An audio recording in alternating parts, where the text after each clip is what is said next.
I'm your host, Rob Carbone. This is BD4. Barrett, some shake is big. Catch a three.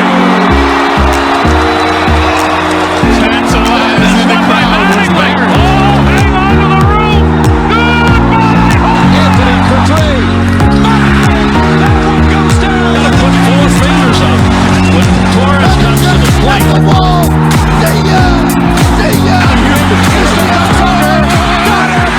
So what is it, like 3 or 4 times now where the Knicks have won on the same night where the Yankees have lost? At some point, it's not going to be a joking matter if this keeps up. You know, out of all this losing that the Yankees have done so far, it's not even the... I mean, it's a big concern. The play on the field is a big concern. But, and I hate to go here already, but it's something I've been hitting on for the past several years since they've been missing that deep playoff run every year. It's the leadership. It's the man who has to sit in the booth after every game and speak to the media about why his team is underachieving. That's where my biggest concern lies. And today, you know, I've let it, whatever. I've gotten so used to his laid back, buddy, friendly style of, and I put this in quotes, managing, because the guy's basically just a puppet. But today, I mean, Aaron Judge misplays a ball in right field that he plays too conservatively. It stretches a single into a triple. Late in the game, or sometime middle maybe. Point besides, he misplays a ball that stretches a single into a triple. And I'm sitting here watching the post-game presser. And, you know, again, I'm so used to it. You know, Aaron Boone, time after time, after we see Gary Sanchez's lapses in the field and run the bases, make compliments and excuses for him. Today, it really irked me. It really irked me. Because I was listening to it, and don't quote me word for word because I don't exactly remember the exact specifics, but I do remember enough because it irked me that much. Basically complimenting Judge on getting after it. Again, Judge misplays a ball that he played too conservatively. And here's Boone. Great play by Judgy getting after that one.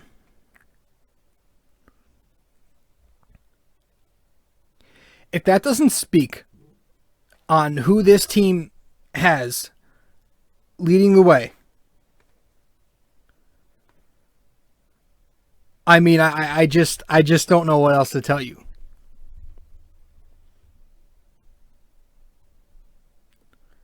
I don't know.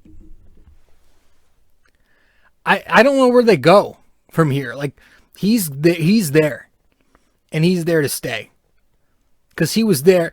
The reason he's there is for that exact reason. Is because the Yankees wanted a guy who could speak friendly to the media and who could be that communicator to his players and be friendly with them. They didn't want a traditional manager. They want a guy who fits the embodiment of the athlete in today, the modern athlete. Somebody who coddles them, somebody who makes them feel entitled. And Aaron Boone is the absolute perfect manager for this Yankees team, if you're looking at it in that aspect. Perfect manager. I mean, I can't say I'm sick of it anymore because I'm beyond that. I was sick of it the second we lost a postseason game with him, and he starts putting positive spins on everything. And since then, it's been the same thing every single game, every single year. He's constantly trying to make things positive and spin it that way when he should not. When sometimes he just has to say it straight up. And that's the thing. This guy doesn't have to go out there and rip his team and diss them all, because that's the false narrative. That's the fake notion that people get when you say, when fans criticize Aaron Boone, the other half will get on you and go, well, nobody wants somebody who criticizes their team. Nobody's asking him to sit there and diss Gary Sanchez for doing whatever, or diss Aaron Judge for playing a ball too lightly. Nobody's asking him to do that, but they're asking him to sometimes speak the truth, say it how it is, and maybe some urgency. Sometimes it's not bad to not exactly compliment your team and kind of, wake them up a little with what you say. That we're losing the true meaning of leadership. Like, leadership, you're supposed, like, you go back, and I always look at, like, Kobe Bryant.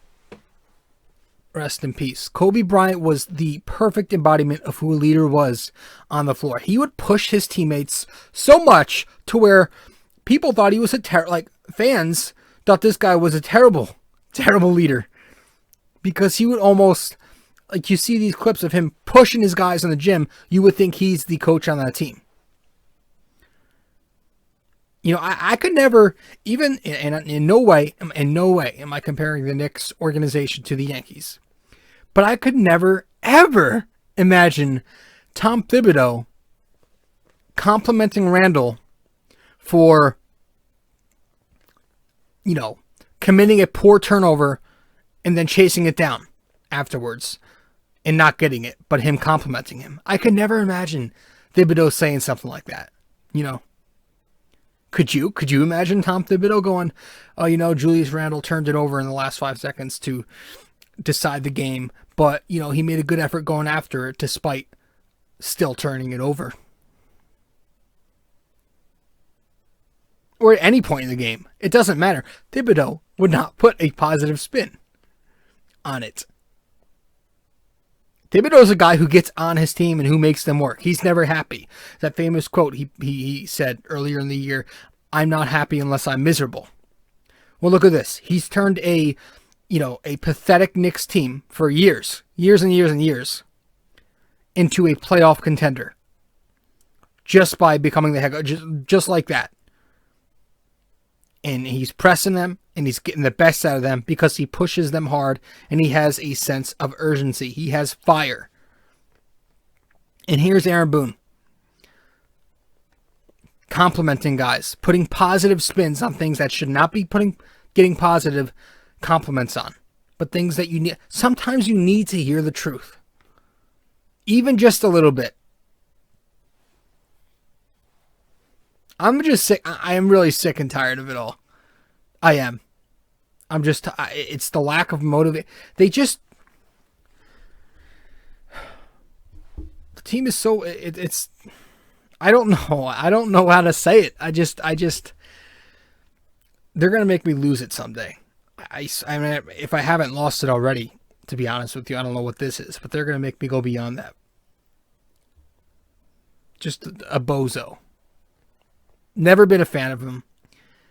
And, I thought he would grow on me somewhat, but he's honestly been going down further and further since he's been here.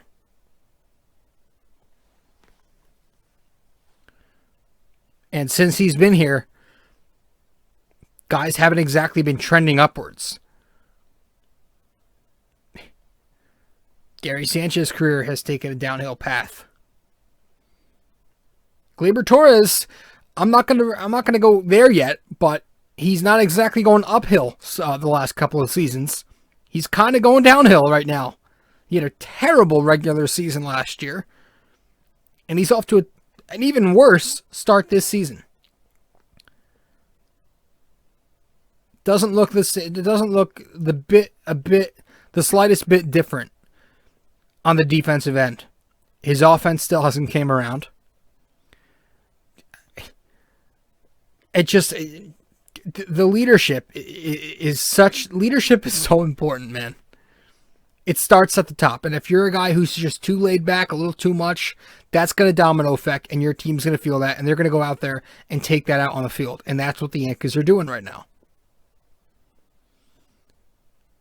You know, I was watching the Michael Kay show earlier, and he was nailing it. He really was. They were talking about load management in the NBA, right? Because they were bringing up the Nets Sixers tonight, right? You have 2 Eastern Conference teams, so this could be your ECF Finals preview.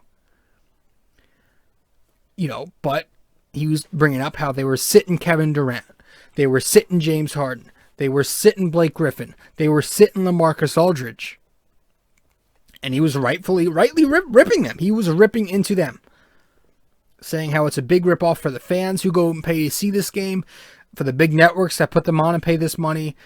You know, how the whole thing started with Kawhi, you know, when he was with the Spurs. And he was referencing, you know, you don't see this shit with hockey. You don't see hockey players do that shit. You know, look at MMA. You think MMA guys are soft like that? Guys fight with broken noses in hockey and MMA. But he was bringing up load management, right? And I loved it. I was very surprised he was actually hitting. I thought Kay was the guy who was kind of for all this. But no. And then he was talking about how Nash was asked about KD sitting out tonight. And he goes, oh, he's exhausted from the Wolves game. Are you kidding me? Playing 20 minutes against the Timberwolves? 20 minutes. He played 20-something minutes against the Wolves on an afternoon game the other day. And that's what Nash comes up with. He was exhausted. He was exhausted from the Wolves game. Kevin Durant was exhausted from playing a bottom feeder for 20 minutes. Give me a break. And that's what I'm saying. That's where we are. Where today's modern athlete can no longer be criticized by their superior. They have to be coddled. You have to talk nicely about them, or your job is in jeopardy. And so I just thought that related to what the Yankees are, where the Yankees are with Aaron Boone.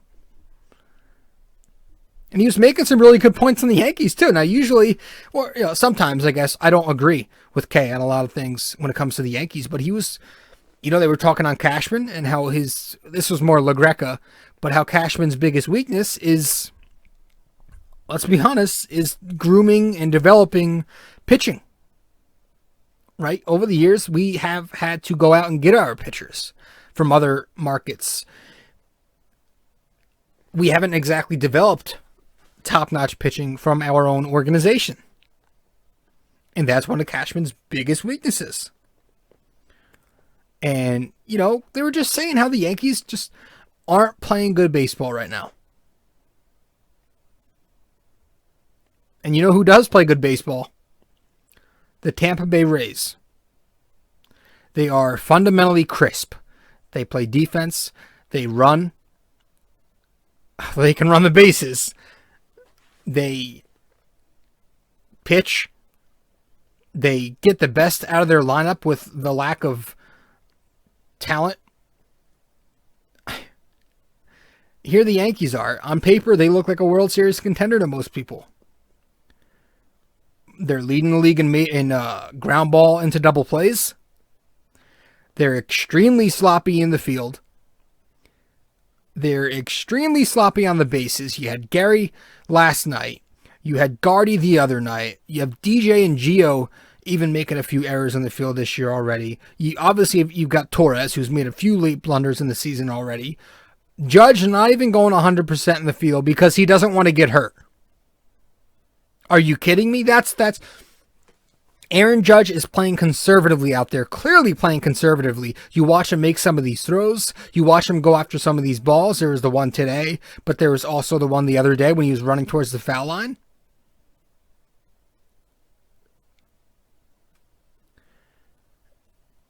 And he's going out there and you can clearly see he's trying to take it easy in the field. He doesn't want to go 100% because he fears he will get hurt. And he probably will. He's a big dude. He lands on those ribs or the oblique. I get it. 280 something pounds of muscle laying down on a hard surface. But that's my issue. Are we supposed to pay this guy next year? At age 30? We're supposed to pay this guy to be the face of our franchise? Judge is built like a superhuman, but he sure as shit ain't one.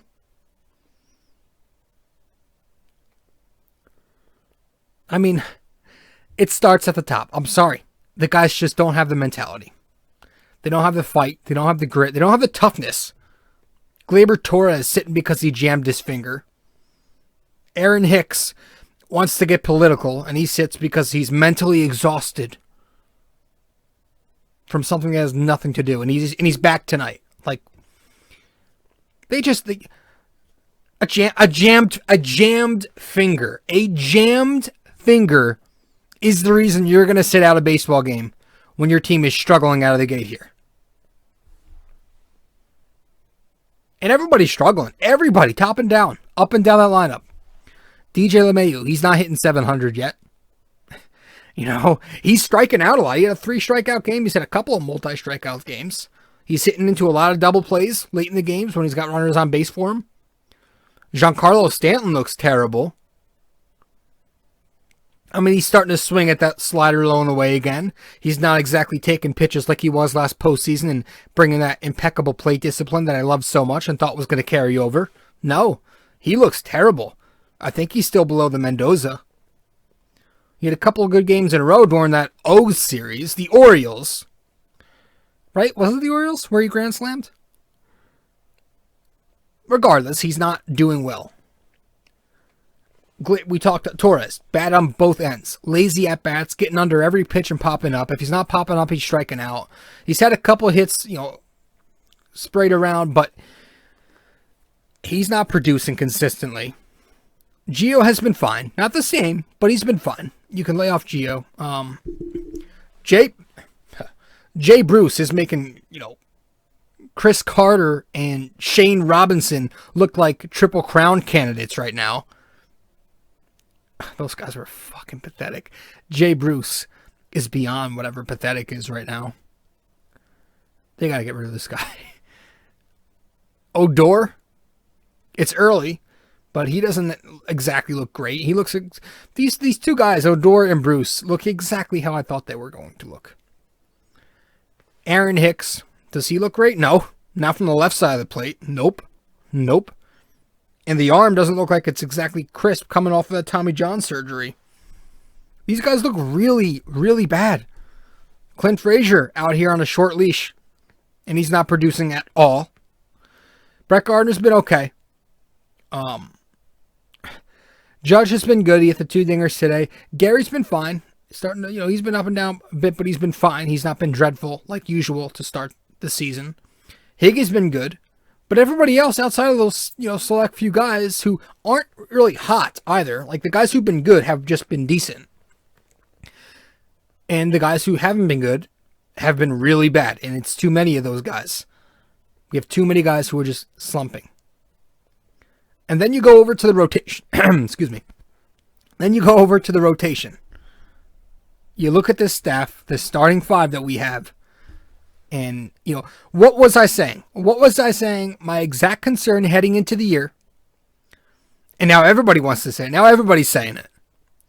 It's what do you have? I was saying this the entire time. What do you have outside of Garrett Cole? Remember my whole thing about reliability?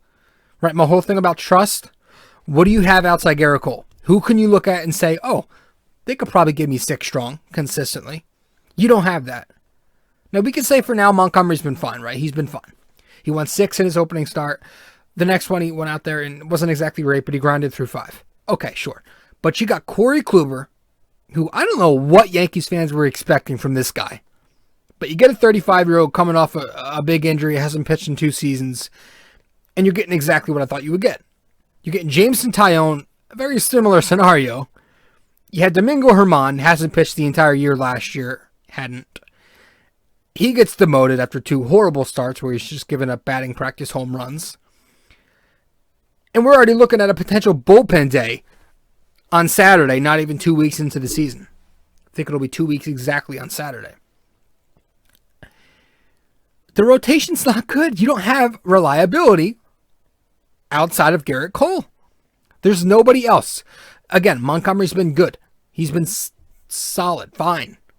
But is fine, is solid, decent, is that enough to be called a 1A to Cole or B or whatever you want to say, or number 2? Montgomery's going to be a fine pitcher. But I think most fans expect him to be a number 3/number 4. I hope they're not relying on a 35-year-old Kluber who's out here throwing 91-mile-an-hour meatball fastballs, topping out at that. Are they relying on Jameson Taillon, who hasn't exactly had a deep resume of success? He's been injured for the majority of his career, and he's had some up and down years when he was semi-healthy.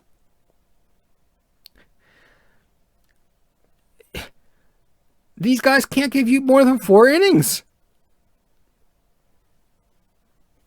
And when your bullpen consists of Lucas Litke, finally said it right, by the way. I finally got the name right. I heard it today, and I was, okay, it's Litke. But when your bullpen consisting of Lucas Litke, Nick Nelson, Luis Sessa, Albert Abreu, who was sent down today, Johnny Lasagna, when those guys are your biggest strength, that's a problem. That is a big fucking problem. Because how much longer, and again, they've been great so far, but the point is, how much longer can a bunch of unproven prospects and middling journeymen give you 15 to 20 outs per night? How long is that going to be sustainable? And it's not exactly been sustainable right now. We're sitting here 5-7. 5-7? I want to say 5-7. I mean, the Yankees really sat here in the winter. They really sat there and they tried to sell you on... They tried to pathetically sell you this pitch, that this team right here, this team that's been losing in the playoffs every year, will drastically improve. Being pretty much the same exact team with the addition of a couple of has-beens and some injury-riddled pitchers. That's what they tried to sell you on. That right there. And you all bought it. And you all jumped right on it. You bought the Kool-Aid, you drank it all, and you jumped right on that bandwagon and you rode with it. You rode down avenues. You were cruising with that narrative. Like you do every year. And I don't blame you. You're excited. But the good thing about being I'm going to put myself in quotes here, a pessimist, is that you look at the reality of things a lot. You can get a little too negative at times when you may not should.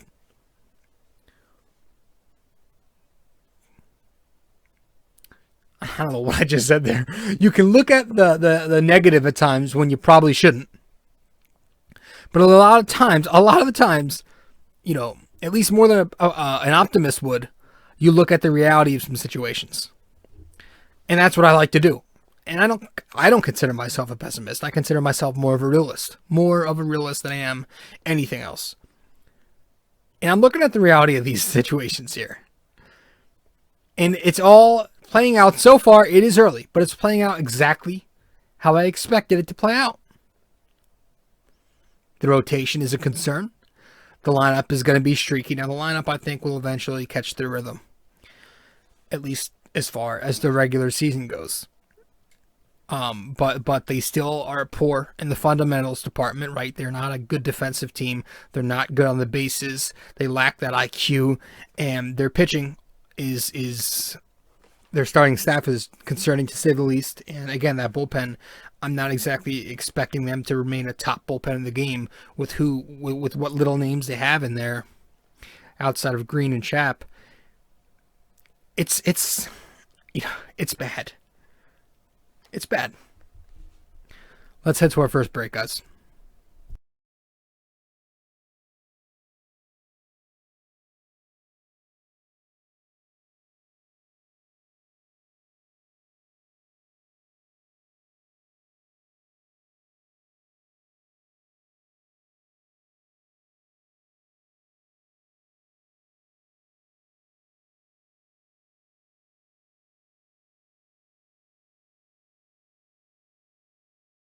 Hey fellas, so really quick before we get back into the show, I do want to remind you that if you haven't yet subscribed to this podcast, or subscribed to my blog, or followed me on social media even, you can do all that by going to my link tree.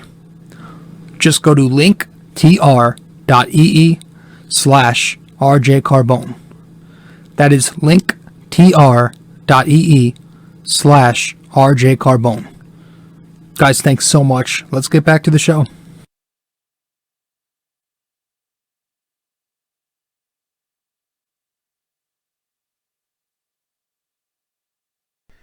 You know, I was texting my buddy earlier, or I went to check my phone after the Yankees lost Game 3 of the series, the rubber game.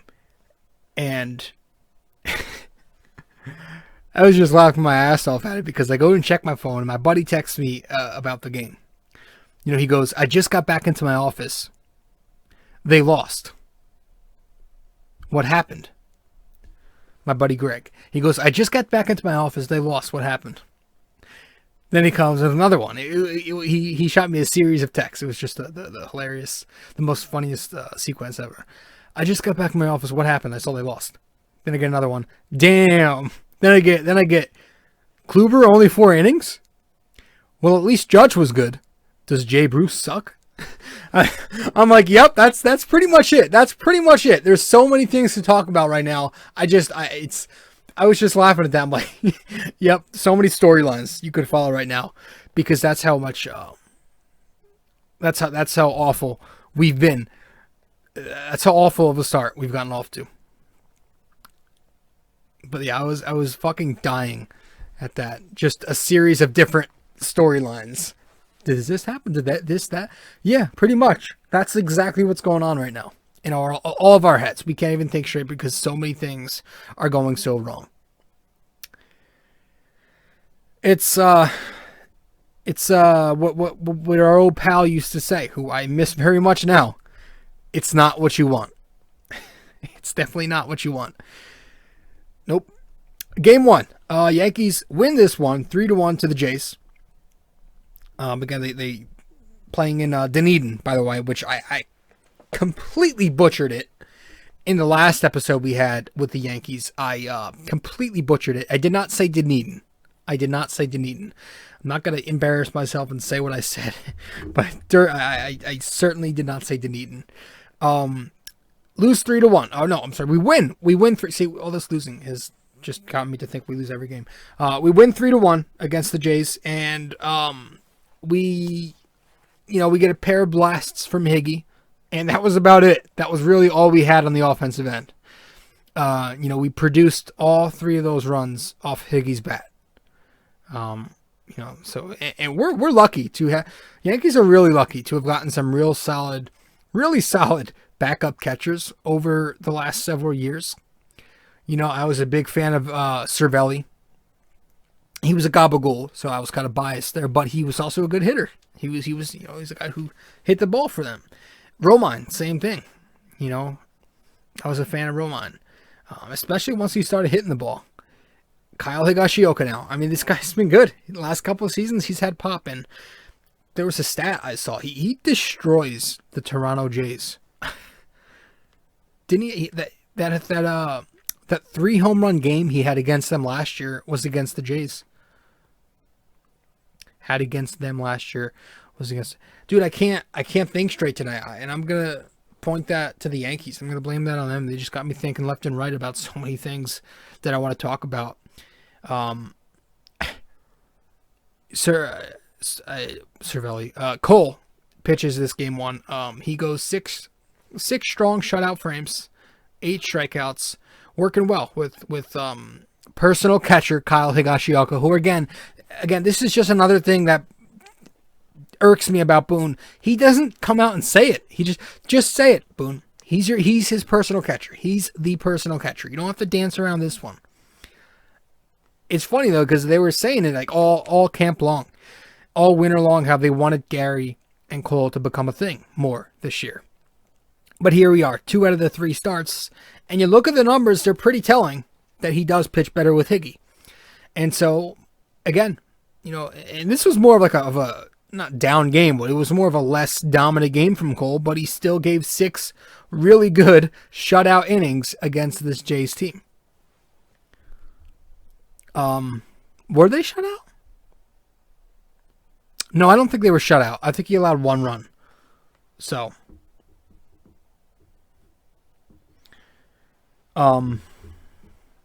yeah. But 6 innings, 1 run, 8 strikeouts, a walk. He was fucking great. 4 hits. He was good. He was good. For a down outing, he was good. But yeah, it's like, why doesn't Boone just say that shit already? He dances around so many phrases he'll dance around. There are a number of phrases. We should really go in and dig deep into it and look. But there are a ton of things he doesn't like to say. I don't know if it's ego. I don't know if it's they don't want to give away their hand or whatever. I don't know. But dude, just say it already. He's the personal catcher. It's obvious. But so Cole starts. He doesn't look good to start. Kind of like last time he faced the Jays on opening day. But, Robbie Ray retires the Yanks 1-2-3. Cole comes and he struggles a bit in the bottom of the first. He lets up 2 1-out singles through the right side of the infield. And then he gets an 0-1 count to Grichuk, and he spikes a curveball. And this advanced Vlad Jr. to second base.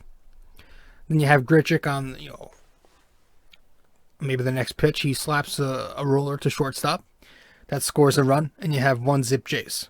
Second inning, you get off to a similar slow start where Cole walks Gurriel, and then he lets up a hit to fucking DJ Khaled, who had his first hit of the year, and he had a couple of hits in this fucking series because the Yankees couldn't figure out a way to get this fucking guy out.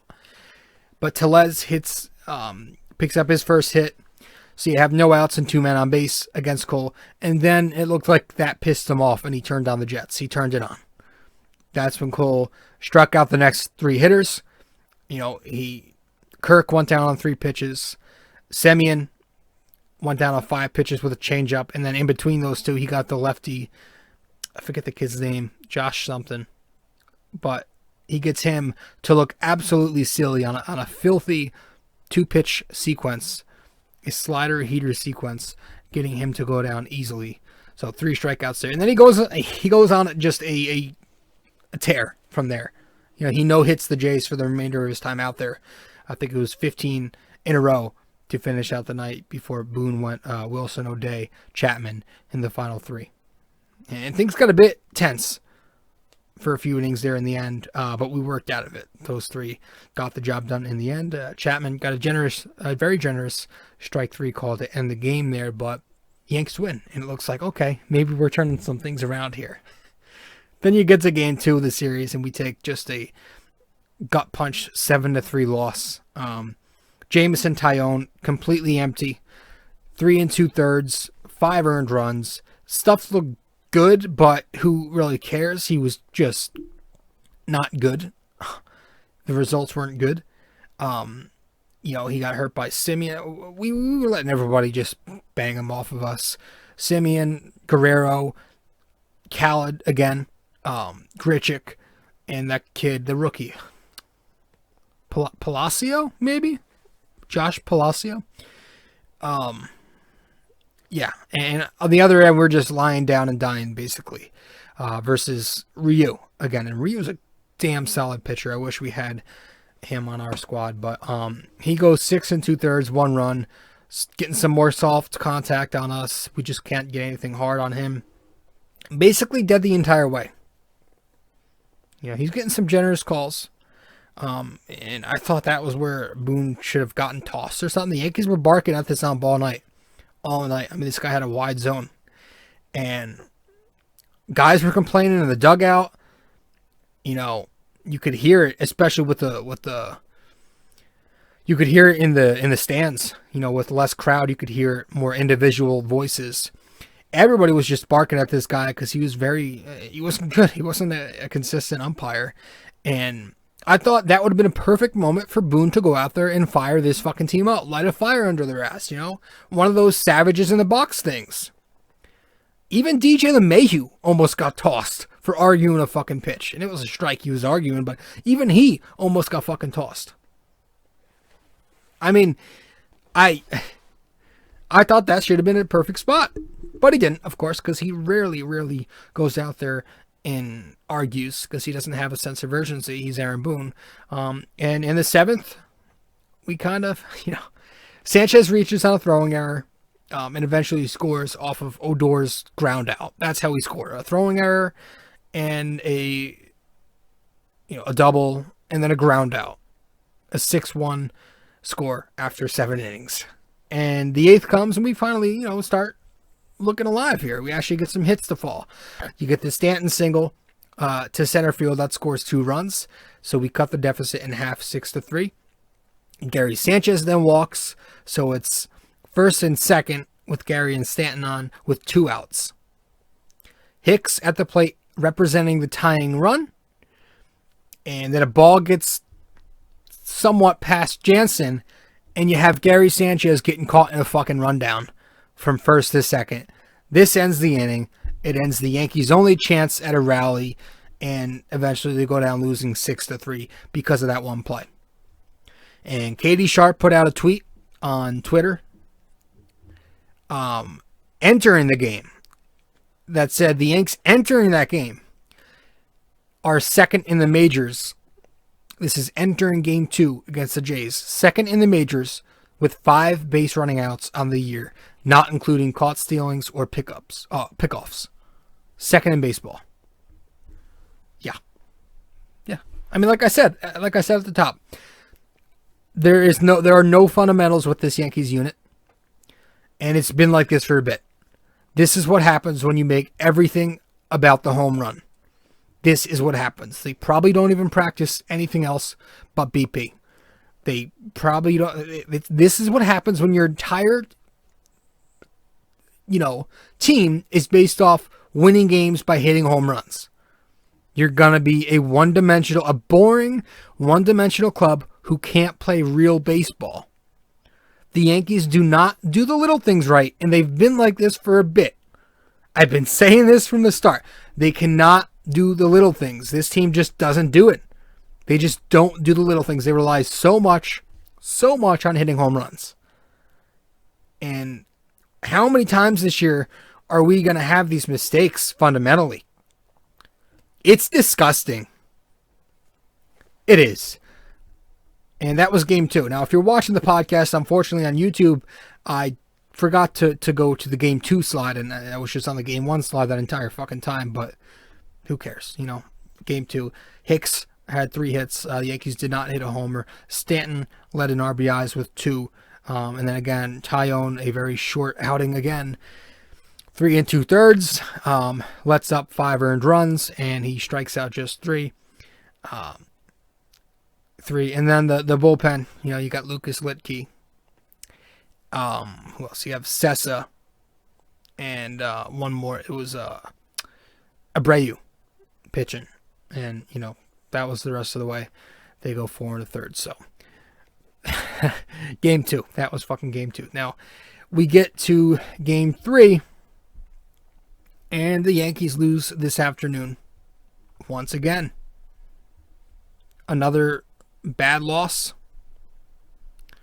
Another one where the offense is just, the lineup's completely dead. The pitching, once again, dog shit. And it's the same old song and dance. We lose this one 5-4. The final game in Dunedin. It started promising. Judge belts his first of 2 homers in the first inning off of Ross Stripling was a late scratch. It was Zoich. So he hits a home run, a solo shot in the first, and that was the first time all year the Yanks scored in the first inning, which I think is, big. That's usually how they usually get their runs, is they get off to really hot starts in the past. They've been doing that. And I think that's crucial. But, they usually do really good in the first inning. And that also helps struggling pitchers gain some confidence. But in this one, it didn't. You had Kluber, very unspectacular once again. Another night where a Yankee starter cannot give you innings, and he does not give length. Going just 4 innings and letting up 6 hits and eventually 3 runs. Outside the Judge homers, outside his 2 home runs, the Yanks had just 3 fucking hits outside of Aaron Judge. Just 3 hits. So again, no support for their starting pitching. But still, you got to be better if you're Kluber. I mean, he labored in the first inning, and then he got tagged for a 2-run shot in the second inning. DJ Khaled, another fucking base hit, and then Kirk hits the bomb. And you got Bichette going for 2 home runs. He hits his first of the day in the third inning to make it 3-2 Jays. Then the Yankees answer back in inning 4. Judge goes deep again, and this one's about 430. Dead center shot. Gardy then walks. Torres gets the double. And Gio, the big 2-run single to put the Yankees up 4-3. 6th inning comes, and, Johnny Lasagna, who's been pitching to a 0 ERA this year. Base hit, hit by pitch on Kirk. So the bases are juiced, no outs, and here's this guy, Palacio again. He grounds into a force out at home, but then a wild pitch that Higgy couldn't handle, probably should have handled, scores the tying run 4-4. The following couple of innings, O'Day and Wilson, rock solid in the 7th and in the 8th. But you had the Yankees top of the 8th here. I thought was a perfect opportunity to get DJ LeMahieu, who was not playing because, again, we focused so much on rest in a 162 during Game 12. DJ, I thought it was the perfect opportunity to pinch hit Bruce for DJ in the 8th inning. It's a tight game in the 8th. A tie game. It's a tie game in the 8th inning. It was a remarkable opportunity here. It would have been perfect. DJ plays first, so you don't have to make all these defensive substitutions and switch around the infield. But again, nope. He does not. He sticks with the probably not even Mendoza hitting. I don't know. I got to check. Jay Bruce. And he does not come through. He does not come through. And again, it shows you how little the Yankees care of the regular season, emphasizing rest. And it's every bit. They just don't, they have this entitled mentality where they think, okay, we're going to be there in October, so let's just do everything we do in the regular season. Let's just rely on getting hot whenever the fuck it happens, but we're going to keep doing our things. Our strategies are going to keep being based off of saving us for the long term because we're so fucking focused on that we're not even going to try to press hard for putting a good product out there. There's no urgency. There's no urgency in wanting to be great from game 1 of the regular season to the end of fucking October. The bottom of the 9th comes, and that's where Green hangs that curveball to Bo Bichette, and he gets his 2nd fucking homer of the game. Jays walk it off. Only good thing about that is you don't have to hear that fucking horn at Rogers Center because we're in Dunedin. See, that's what I said, Dunedin. That's what I was saying in the a couple of episodes ago that I didn't want to say because it's embarrassing. In Dunedin, fucking Bichette walks it off, and the Yanks walk off the field with their heads down and 2 out of 3. And you know what's the most scary thing about this? Usually early in the seasons, if we have one of these kinds of losses, I will feel that shit in my gut. I will feel that it will ruin my mood, my day, my night, my weekend, my week. But this year, nothing. That happened, and I just shrugged it off. I went up to get a snack, something to eat. I went outside, I opened my laptop, and I did some homework. That is what I did.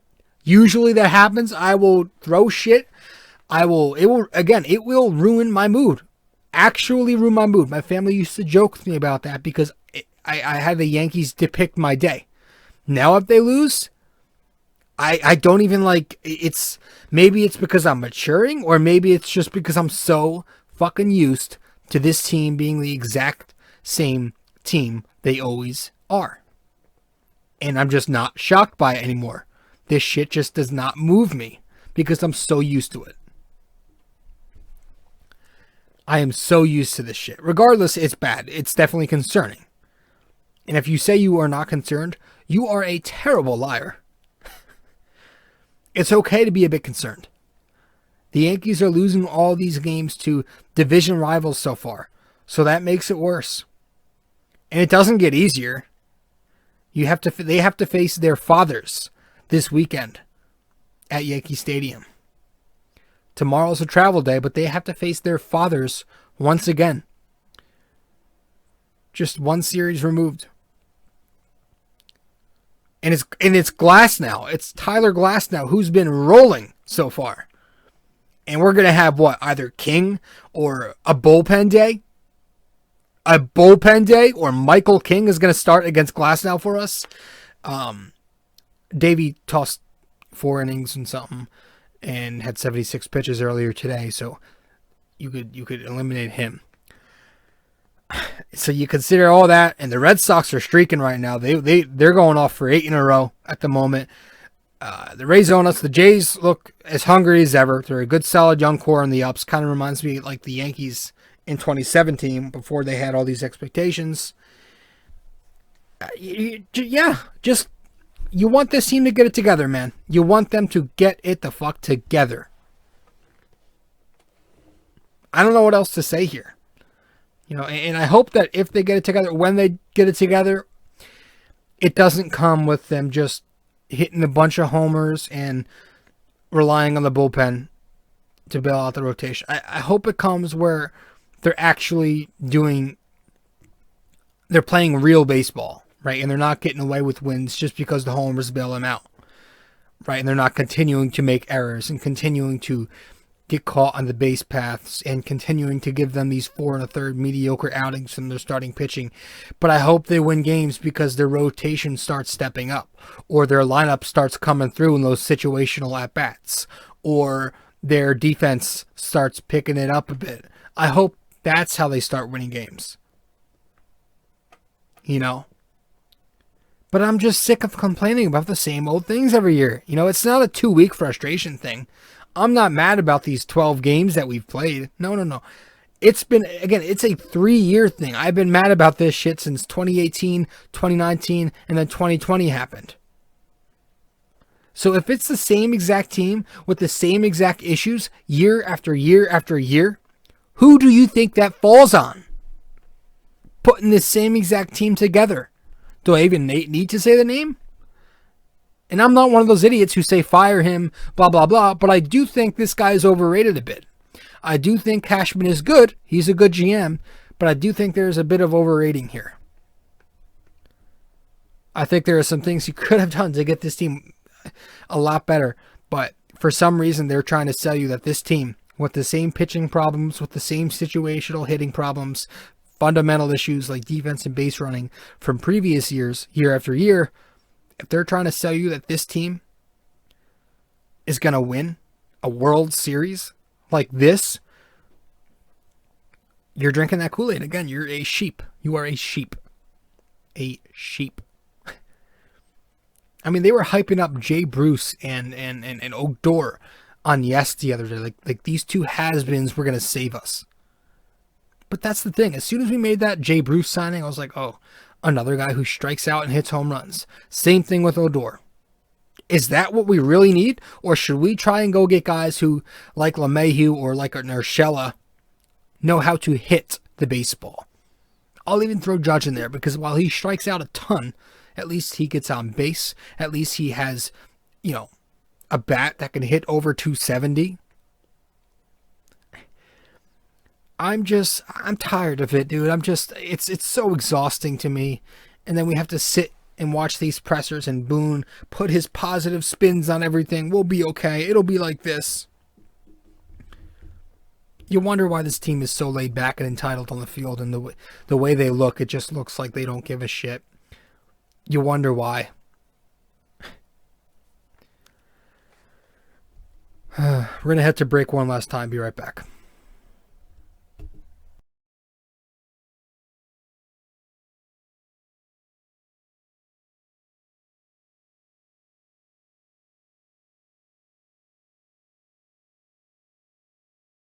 So really quick before we get back into the show, I do want to remind you that if you haven't yet subscribed to this podcast or subscribe to my blog, or follow me on social media even, you can do all that by going to my link tree. Just go to linktr.ee/rjcarbone. That is linktr.ee/rjcarbone. Guys, thanks so much. Let's get back to the show.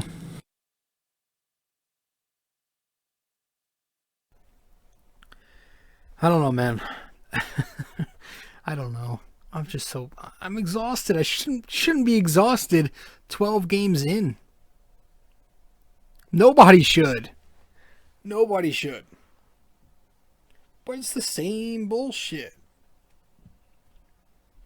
It's the same shit. I don't know. I get it. We usually get off to slow starts. And, I was probably this frustrated a couple years ago. But something about this feels a little bit different. I'm not going to lie. Something about this feels a little bit different. Like this team, more and more every year, it feels like this team gets more entitled. They just feel like they know they're going to be there in the end. And, maybe it's with, we say like, oh, we usually get off to slow starts, but like, I'm concerned because I have last year on my mind. Last year, the Yankees finished the season, 4, maybe 5 games over 500 and barely slid into the playoffs. And thanks to the couple extra teams rule, 6 extra playoff teams. I mean, it's not crazy to be, it's not crazy to be concerned at all. They're not playing a good brand of baseball. They're not. When you have a team that looks this good on paper, you should not be 5-7. I don't care how early it is. These hot starts can hurt you later when you're trying to win a division in September. It's never about the date to me. It's just about everything comes back around at one point. They did not win the division last year. I don't even think they were the second. I don't know. I can't. It's so far in the back of my fucking mind now. I don't remember. But they were really mediocre. And in the playoffs, they proved that by getting eliminated in the first round. I don't consider that Cleveland series a round. I don't.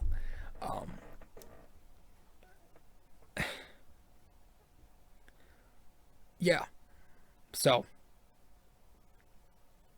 everybody looks really bad. And again, I think at some point the bats will come around. But I'm really, really, really concerned about the starting staff. Because again, I said it, guys. I said you have Corey Kluber, who's a 35-year-old, hasn't pitched much in the last 2 years. Would it be crazy if he pitched like that? No. Would it be crazy if Jameson Taillon, a 29-year-old coming off 2 Tommy John surgeries, who also hasn't pitched much in the last 2 seasons, if he struggled? No. Would it be crazy if Domingo Germán, a year removed from playing baseball, he struggled? No. Jordan Montgomery, a solid pitcher, but does anybody consider him a 2 or a 1A or B to Cole? No. He's a solid 3, solid 4. So there's nobody in this staff after Garrett Cole you look at and go, oh, that's their Robin. That's the sidekick to Batman. There's not one guy that you look at right now and you're confident in. So when I was talking about that low floor, high ceiling staff heading into the year, this is what I meant. This is exactly what I meant. And not to say I prefer a staff with a lower ceiling and a higher floor, but I just don't prefer any extremity. I just want more guys who are talented and that you're going to get that talent producing. And we don't have that. We do not have that with this Yankees team right now, this Yankee rotation. And with that said, this bullpen with a bunch of Joe Schmoes in it, how long is that going to hold up where they're going to have to give this team 15 to 20 outs a night? Do you really expect that to hold up? Because as good as the J-Bats are and the Rays lineup looks, we haven't even faced anybody outside of this division yet. We haven't even faced any legitimate offensive clubs who are in their prime. Like, no, we better hope we turn it around. We better hope Tyone has a breakout season, or that Kluber has even just a little bit left in the tank. We better hope. Severino better hope that his path to recovery is quick and no setbacks. And he better hope that when he gets back, that he too doesn't pitch like a guy who hasn't seen the field in 2 fucking years.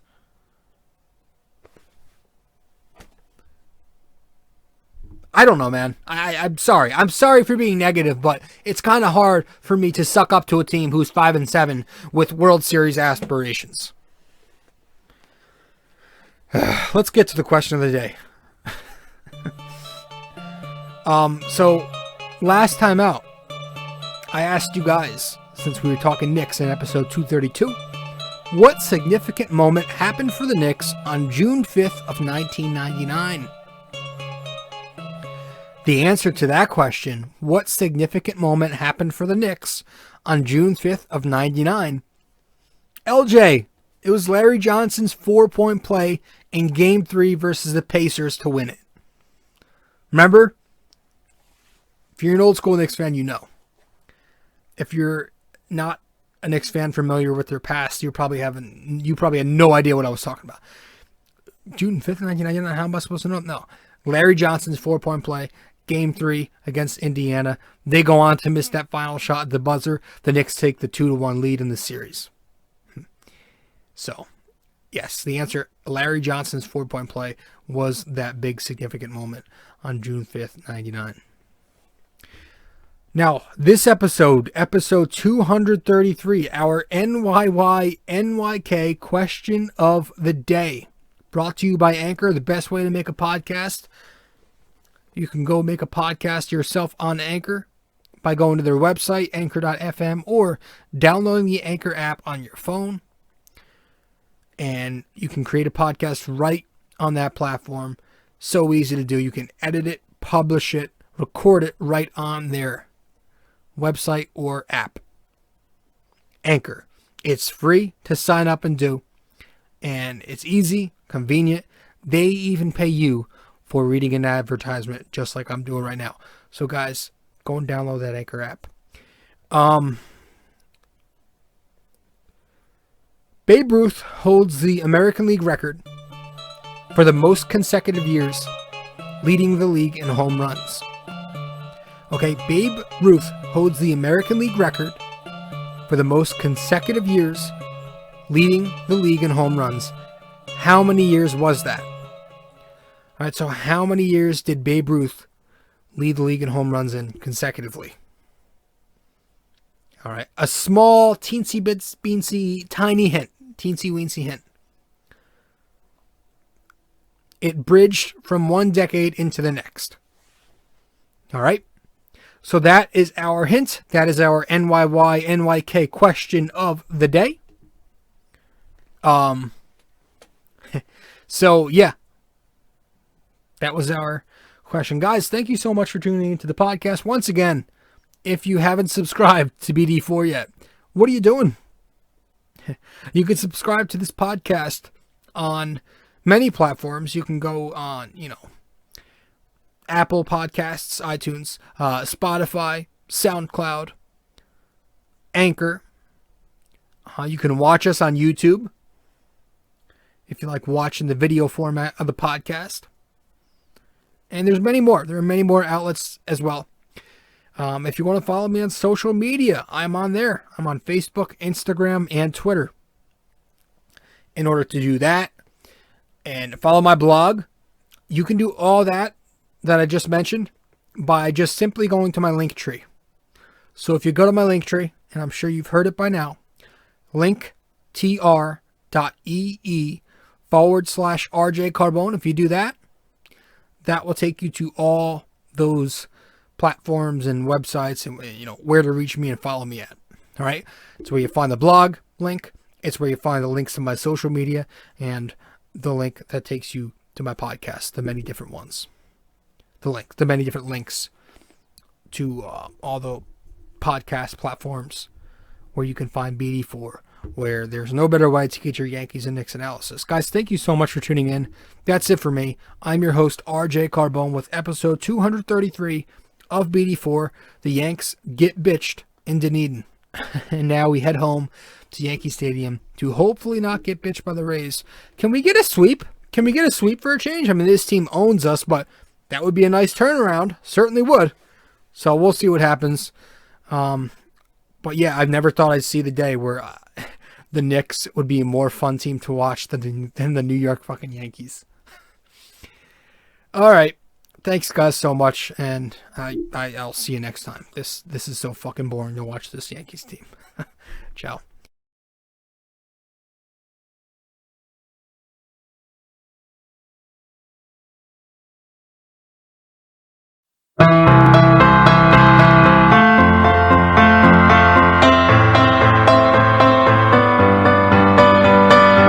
This podcast is sponsored by Anchor.